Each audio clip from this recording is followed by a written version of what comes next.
21 août 2023. Bonjour madame, messieurs, bienvenue dans cette édition de journal. Dans le Borgou, la saison pluvieuse favorise la montée des eaux et plusieurs cas de mort par noyade des enfants s'enregistrent chaque jour. Face à cette recrudescence de la situation, les maires des communes et toute personne exerçant l'autorité parentale sont instruits à plus de précautions. Plus que quelques semaines pour le démarrage de la rentrée scolaire 2023-2024 au Bénin. Les stands de vente de fournitures scolaires installés par-ci et par-là accueillent peu de monde. C'est le constat de la rédaction à suivre dans ce journal. Puis sur le continent, au Niger, organisation hier d'un meeting de soutien aux actuelles autorités nigériennes.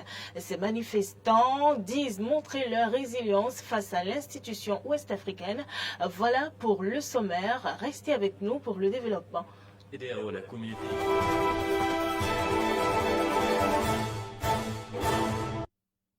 Voilà, vous faites bien de nous préférer pour vous informer. Montée des eaux dans le septentrion. Le tribunal de première instance de première classe de Parakou, à travers un communiqué en date du 16 août 2023, invite les populations à la prudence. Selon le communiqué, plusieurs cas de mort par noyade des enfants surtout ont déjà été enregistrés en cette saison de pluie dans la localité.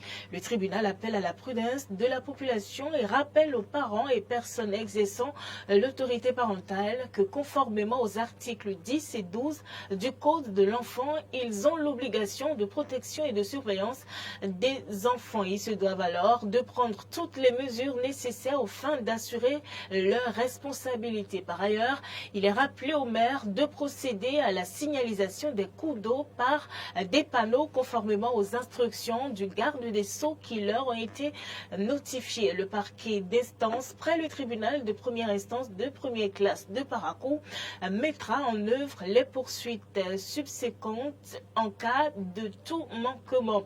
Un communiqué signé par le procureur de la République, 3e substitut Ganiou Bodi. La fondation, le municipal, a mis sur pied un club presse local. Objectif, mettre à la disposition des professionnels des médias et des acteurs de la société civile des informations crédibles sur l'actualité de la décentralisation. Arthur Endo y était, voici son compte rendu. La décentralisation a ses réalités. Des réalités que Franck Kenevor compte disséquer à travers le club de la presse locale, qui n'est rien d'autre qu'un creuset propice au décryptage des grandes tendances de l'actualité du secteur de la décentralisation au Bénin. Nous avons mis en place ce cadre pour que régulièrement on puisse se voir entre journalistes et experts des questions de décentralisation, entre journalistes et aussi les acteurs, comme je l'ai dit tantôt, que ce soit les acteurs politiques, les élus, les maires, les chefs d'arrondissement, les présidents de commission. Il y a beaucoup de choses que ces personnes-là peuvent expliquer aux journalistes. Et aussi du côté des cadres de l'administration territoriale, il y a beaucoup de choses qu'on doit apprendre de la vie quotidienne de nos collectivités territoriales. Le gouvernement réitère son engagement et sa détermination à jouer pleinement sa partition dans ce secteur. Je voudrais vous réitérer la détermination du gouvernement à jouer pleinement sa partition afin de consolider les collectivités territoriales et favoriser leur épanouissement par l'exercice des compétences à être dévolues. Le représentant de l'ambassade de l'Allemagne n'est pas un novice dans la presse. Il salue d'ailleurs l'initiative de création du club de la presse locale.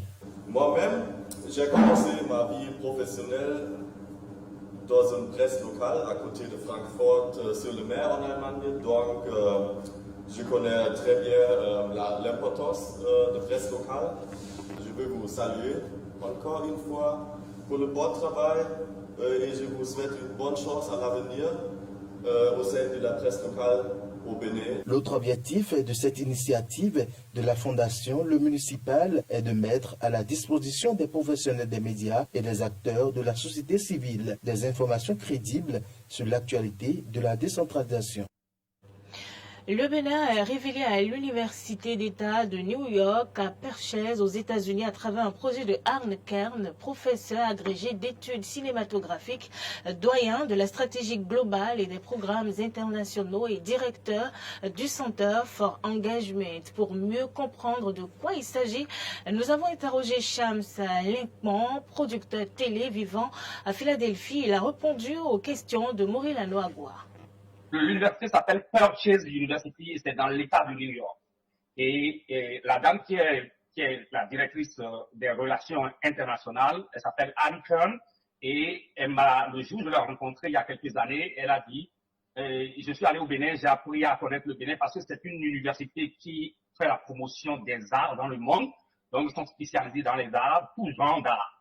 Alors, elle dit dès que je suis entré en contact avec certains Béninois et que j'ai appris certains aspects de la culture béninoise, je me dis en tant qu'Américaine, comment malgré ce potentiel, le Bénin est aussi mal connu aux États-Unis et sur le plan international. C'est sa problématique, ça.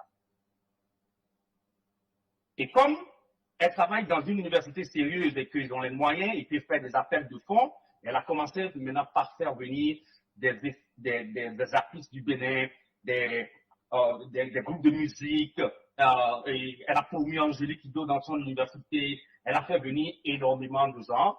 Et pour ne pas aller dans les détails, donc elle était au Bénin, elle était avec 14 enseignantes américaines qui sont des enseignants du cours primaire, du cours secondaire, et chacun a travaillé, ils ont séjourné pendant un mois à Cotonou, et chacun a travaillé sur différentes thématiques, et il y aura une séance de restitution dans son université dans quelques jours au mois d'octobre. Ça veut dire que chaque enseignant qui a fait le déplacement du Bénin et a travaillé, et c'est comme ce sont des exposés, à travailler sur une thématique donnée.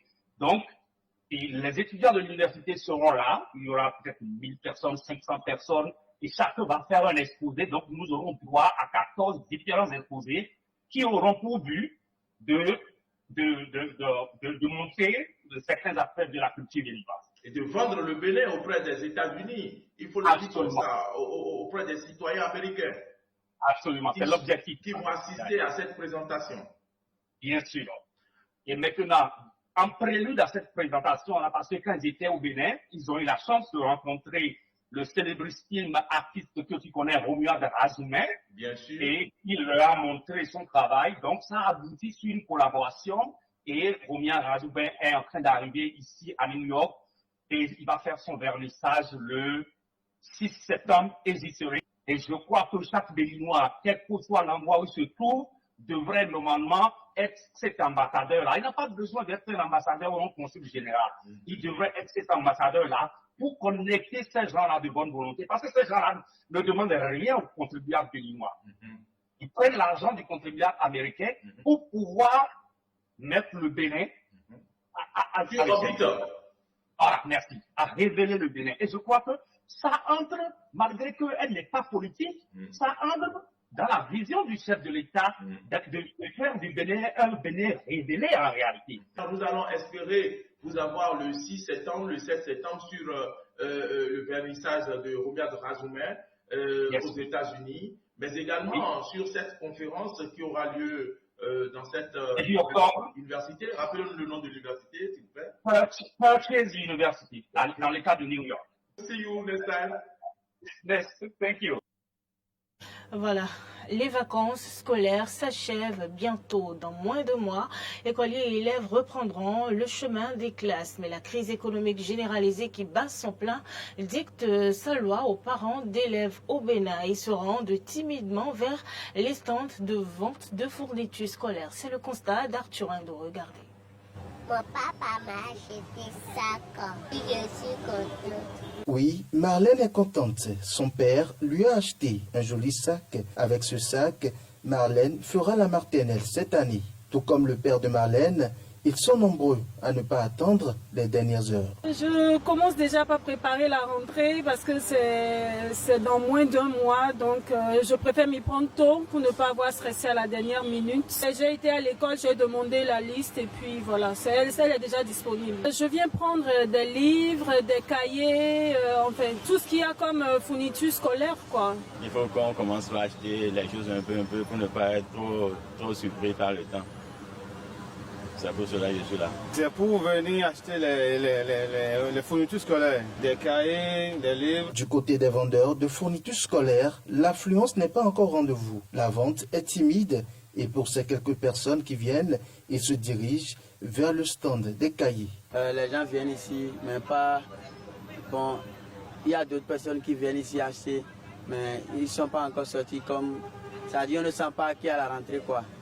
La vente est un peu timide. Parmi eux, ils achètent des cahiers, des sacs, mais par rapport aux ventes, on voit qu'ils achètent plus de cahiers que les autres fournitures. Il faut rappeler que la pré-rentrée scolaire est prévue pour la semaine du lundi 11 septembre 2023 au mercredi 15 septembre 2023 dans tous les établissements publics et privés des enseignements maternels, primaires, secondaires générales, secondaires techniques et de la formation professionnelle selon le calendrier de l'année scolaire 2023-2024. On s'intéresse à présent aux informations en dehors du Bénin. Une manifestation en soutien aux nouvelles autorités nigériennes a eu lieu à Niamey hier. Cela dans le contexte de la rencontre entre la CEDEAO et les militaires qui s'est tenue la veille. Le président déchu Mohamed Bazoum y a également participé. Je vous invite à suivre le reportage de nos confrères de RT.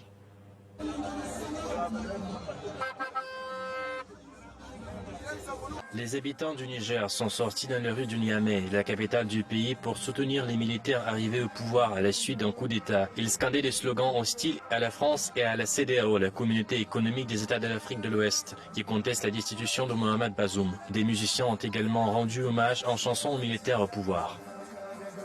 Cette manifestation intervient au lendemain du discours du général Abdourahmane Tiani, le chef de l'État nigérian, qui a pris les rênes du pouvoir après le coup d'État. Lors de son discours à la télévision nigérienne, il a mis en garde les pays étrangers contre toute intervention armée. Il a également qualifié la période actuelle de transitoire, laquelle durerait selon lui 3 ans maximum.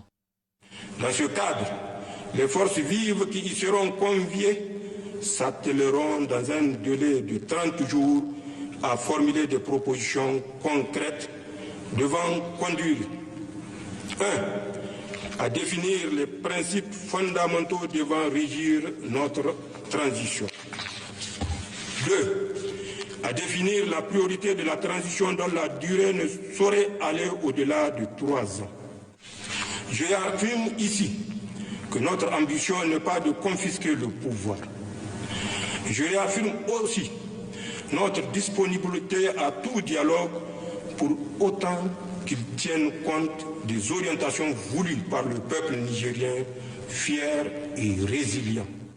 Cette déclaration fait suite à l'arrivée de la délégation de la CEDEAO au Niger. La CEDEAO exige la libération et le retour au pouvoir du président déchu Bazoum, qui a par ailleurs participé en personne aux négociations. C'est la première fois qu'il a pu s'entretenir avec la CEDEAO, une visite attendue depuis presque un mois par l'organisation. D'après la source Associated Press, les négociations n'ont pas été concluantes et n'ont pas permis d'y voir plus clair pour l'avenir. Le contenu des échanges n'a pas été dévoilé à ce jour. Cette rencontre a eu lieu sur fond de menace d'une intervention militaire au Niger de la part de la CEDEAO. Lors de la dernière réunion au Ghana, la CEDEAO a déterminé le jour exact de cette intervention, si toutefois elle devait avoir lieu. Nous sommes prêts à intervenir dès que l'ordre sera donné. Le jour de l'intervention a aussi été fixé, ce que nous n'allons pas divulguer. À ce jour, on ne sait pas si d'autres mesures ont été prévues pour tenter une résolution pacifique du conflit. Rappelons que dans le passé, depuis 1990, les troupes de la CEDEAO sont intervenues dans d'autres situations d'urgence, notamment au cours des guerres civiles au Libéria et en Sierra Leone. En Tunisie, pour cause d'achat de farine subventionnée, 1500 boulangeries ont été bannies du marché.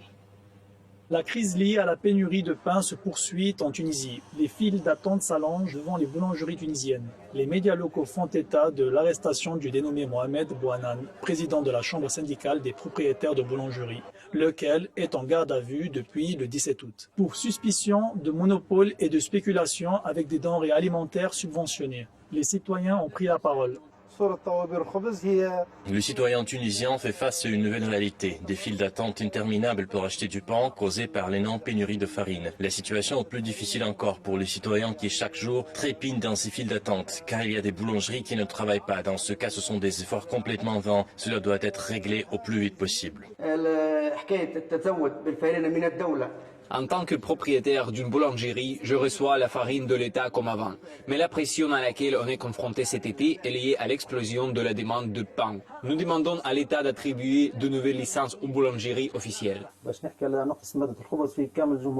Vu les taux du pourcentage de manque de pain en Tunisie qui résulte de l'insuffisance de contrôle de la part du ministère de Commerce, nous avons demandé, en tant que membre du syndicat, au ministère tunisien du Commerce de renforcer son contrôle économique, mais sans obtenir aucun succès. C'est ce qui provoque aujourd'hui les files d'attente de la population devant les boulangeries et le développement de réseaux alternatifs de distribution de farine dans les rues tunisiennes. Nous exhortons l'État à renforcer sa surveillance et à accorder de nouvelles licences pour ouvrir de nouvelles boulangeries afin de mettre un terme à la pénurie. La situation ne semble pas s'améliorer depuis lors. En effet, certains médias africains considèrent comme responsables des spéculations liées à la pénurie de farine. Et c'est la fin de cette édition du journal. Merci madame, monsieur de nous avoir suivis. Bonne semaine de travail à chacun et à tous et en la compagnie de DEN TV.